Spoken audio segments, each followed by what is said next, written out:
Hey guys, just checking to make sure it started. Excuse my appearance, I just came in from taking one of my dogs for a walk. He has really bad arthritis in his hips, and so we have to build his muscle up. Plus it's good for me. I am going to go to Zumba tonight though again. So, okay. Today I want to talk about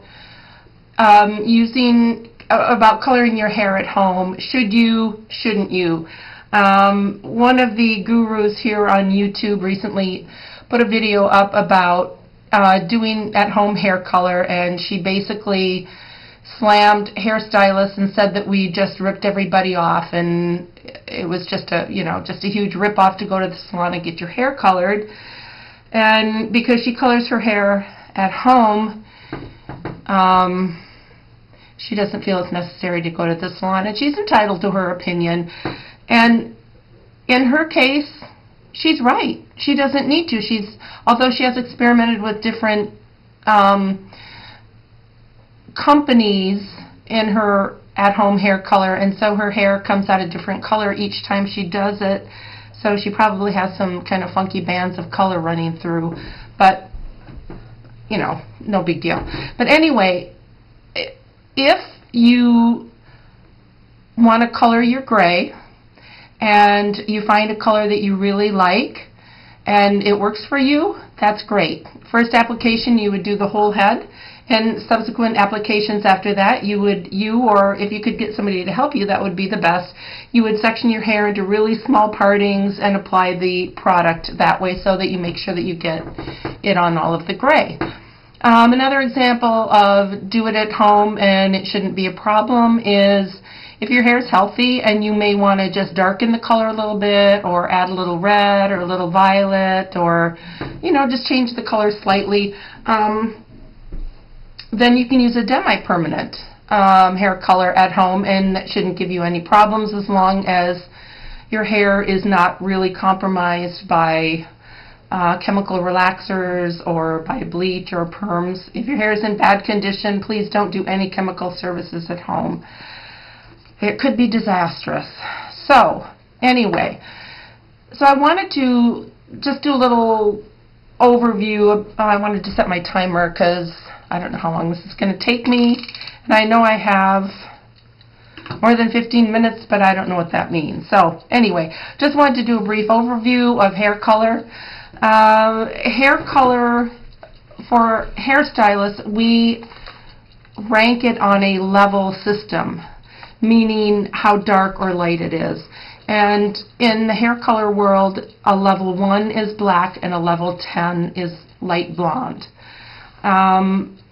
And most color companies use that range for their artificial hair color too.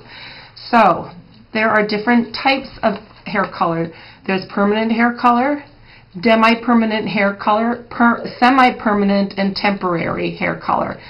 And the two that are most often used in the salon are permanent hair color and demi-permanent. Permanent hair color works by using ammonia and peroxide, and what it does is it actually opens the cuticle, the outer layer of the hair. That if you look under a microscope, the cuticle will kind of look like fish scales with the cells overlapping each other. So what the developer and the hair color do is they open the cuticle, which allows the pigments to enter the hair and deposit color. And one thing you need to know too is that if you use a developer that has ammonia and peroxide in it, the hair cuticle never goes completely back down again. So it stays roughed up a little bit, which is important to know if you're going to be doing other chemical processes to the hair. So permanent hair color is typically used to cover gray hair or to lighten the hair but still have a color to it instead of just lightening it with bleach. So the most common developers use their 10 volume. This is Logic's Color DNA system. A 10 volume developer will give you 1 to 2 levels of what we call lift, or in lay terms it would be lightening. So it will lighten the hair 1 or 2 shades or levels. This is the Matrix So Light. This is what I use. along with the Color permanent hair color. This is the 20 volume, and this will lift or lighten the hair 2 to 3 shades or levels. Again, Matrix So Light, this is the 30 volume, and this will lift or lighten 3 to 4 levels or shades. And there's a 40 volume, and you can get a 15 volume, 50 volume, you can get a 5 volume. Sometimes if I want a little bit of lift, but not as much as a 20 volume will give me, I will mix a 10 and 20 together, which will give me around 15 volume, but that's getting more advanced hair color. So a tube of color like this is 3 ounces. It cost me around $6. So price-wise, what I buy and what you buy in the store are not too far off. I assume the quality is about the same. I mean, a lot of this brands that you can buy in the store also have professional lines, such as L'Oreal. L'Oreal is a good example of that. So she was right in saying, you know, that the cost of the hair color to me is not that expensive, and what you're paying for is my expertise, my time. To do hair color successfully takes a lot of education, a lot of experience, and within that experience you screw up sometimes, especially in the beginning, but it's not something that is done easily. Once you know hair color, it's pretty easy. So, like I said, when you're using permanent hair color, most often it is used to either cover gray or to lighten the hair to a lighter shade.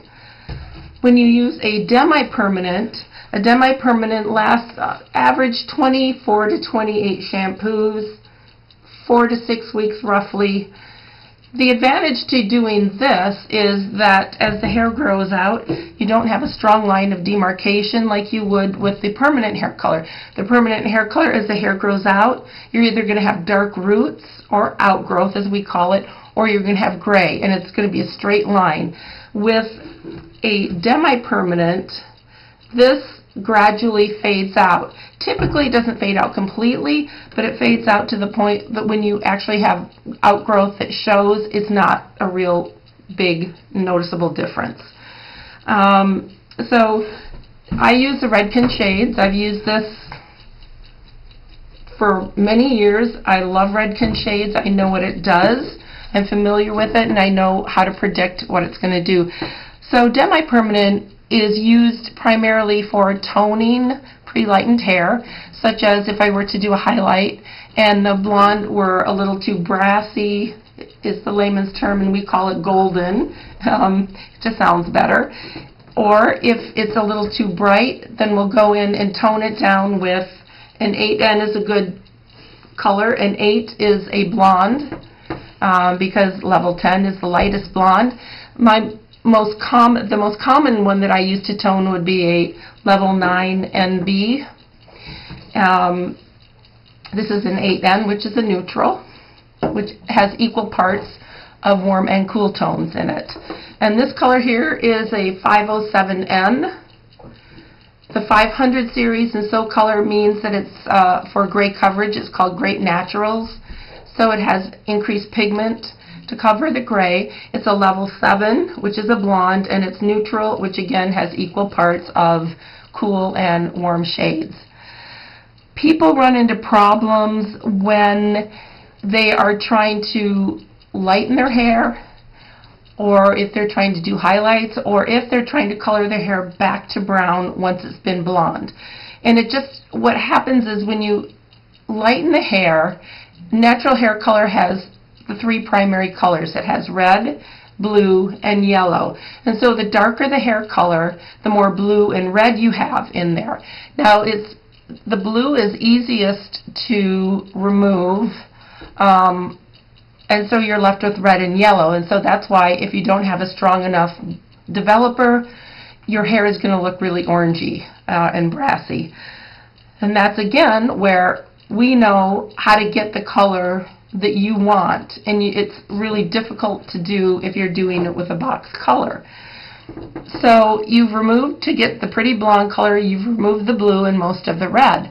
Now depending on how light it is, if it's real platinum blonde like Shawnee's pretty in ink, that basically has almost no color to it.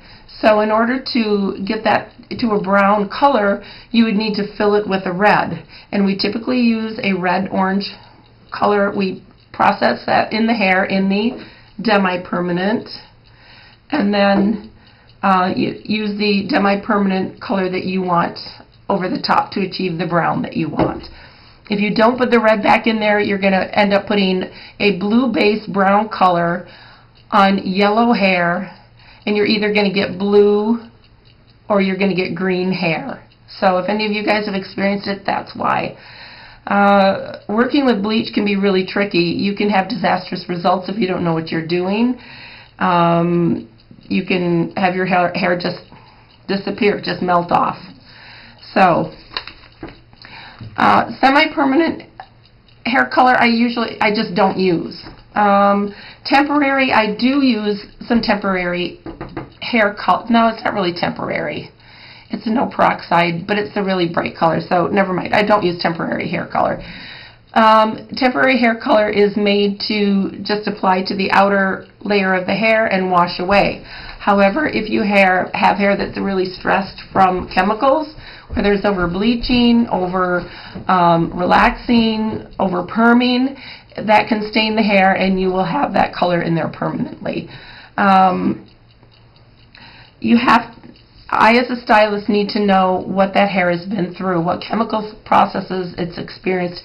Has it experienced permanent hair color, demi-permanent hair color, a permanent, relaxer, bleach, what has gone on with that hair?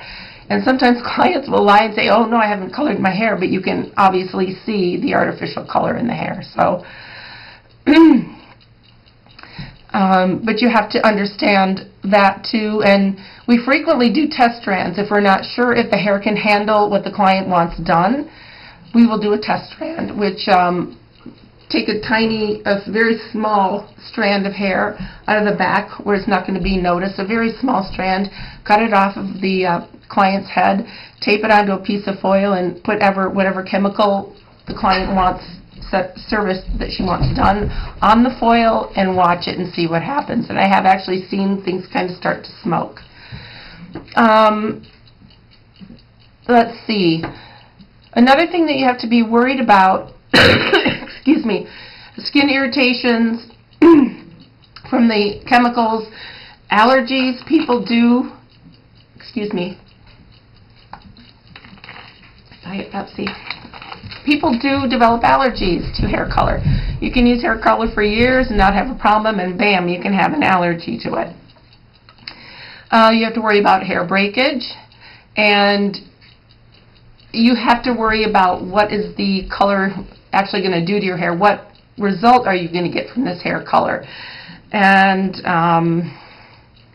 be really careful if you're going to do hair color, especially if you've had other services done.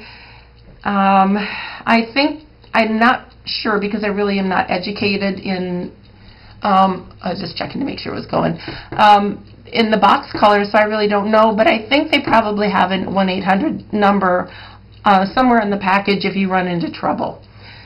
And clients will ask me, what do you think of box color? And I say, well, we hairstylists make a lot of money fixing the disasters that people have created using box color and not knowing what they're doing. Like I say, if you're not going for a drastic change, if you just want to cover your gray, that's pretty cut and dried and simple. Or if you just want to enhance your color with a demi-permanent and your hair is healthy, not a problem. If you're going to use a demi-permanent color though, choose 2 shades lighter than the shade that you want, because what you're doing is you're putting color on top of color, which is just going to make it darker. So choose 2 shades lighter on the box than the color that you want, and you should be happy with the results. I had an experience at Sally's in Las Vegas. We were there and I wanted to tone my hair because it was getting too light and too gold or brassy. And so I went into Sally's because I didn't know where Cosmoprof was, the professional beauty supply store. And So I picked up a tube of a demi-permanent color that I wanted to tone my hair with. I think it was a 9N or neutral. And so I asked the woman there where the solution was to use with it. For permanent hair color, they're usually called developers. For demi-permanent, that's usually called the solution or something along that line. You won't see developer in conjunction with a demi-permanent, or I've never seen that. So I asked her where it was, so she picked up a bottle of a 20-volume developer. And I said, oh no, that's not what I want. This isn't permanent hair color. This is a demi-permanent. And she looked at me confused because she didn't know about hair color. And she said, well, one of the other girls told me to use that. And you would get some kind of a result with it. But again, this is going to lighten the hair 2 to 3 shades. And then this will put the color back on. So it wouldn't be a total disaster. But I would have lightened my hair 2 to 3 more shades when it was already too light. So be careful when you go into Sally's or into one of these other non-professional beauty supply stores, because the clerk may not really know what he or she is talking about. If you really are in doubt, or just go to the salon. If you have a hairstylist that you trust, just go to the salon and let the professionals do it. In the long run, it's probably going to save you money. It's going to save you a lot of time, a lot of grief, and bad hair. And hopefully, you know, your hair won't fall off. So, trying to think if there's anything else I wanted to share about hair color. Can't think of anything. If you have any questions, please leave them below, or if there's any more information that you would like, please let me know below, and I would be happy to do a video to answer those questions. I think I pretty much covered what I wanted to, so just be careful. Do it at your home, do it yourself home, sure. Do it yourself hair color isn't always easy. It can, in fact, it can be very complicated, and that's, like I say, I've been doing this for 11 years, and it's taken me a long time and a lot of practice and a lot of education to know what I'm doing. When you're lightening somebody's hair, you have to understand what they call underlying pigment. Somebody whose hair is like my color or darker naturally is going to have a lot of red in it, so you're going to have to compensate for that red if you want a blonde. So it takes a lot of work and a lot of know-how. So anyway, you guys, I hope I didn't confuse you anymore. Just be careful, and if it's getting too complicated, just let the pros do it, okay? Oh, and another thing I just want to say, if you go to the salon and you're not happy with the service, what they're going to do is you're still going to have to pay for it, but they should fix it for free. And if you don't want the same stylist to do it, tell them that you want the manager or somebody who has more experience to fix it for you, and they should do that for free. The reason that policy is in place is because people will go around to salons and get their services done and then complain that it's not what they wanted, they don't like it, they ruin their hair, blah, blah, blah, so that they don't have to pay for it. So that's why that policy is in place. All right, you guys, you take care. Thank you so much for watching, and yeah, I'll talk to you soon. Bye.